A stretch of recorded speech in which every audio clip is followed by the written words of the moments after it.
Bago natin ipagpatuloy ang seremonya ng kasalang ito, ibig ko lamang ipaalala sa inyo na dito sa Pilipinas ay walang batas ng diborsyo.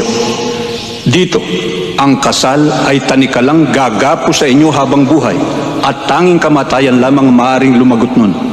Parang may laman ho ang sinasabi niyo. Pido laki mata. Tinatanggap mo ba na bukal sa loob mo na makaisang dibdib ang babaeng ito na iyong mamahalin, paglilingkuran, makakasama bilang asawa mo habang buhay? Opo, Padre.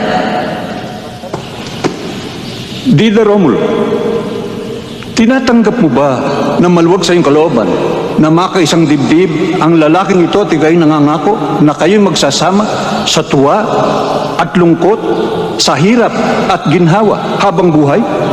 Opo, Padre.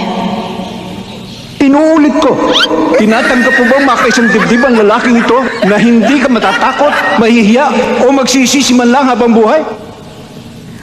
Opo talaga, Padre. Ikaw ang bahala.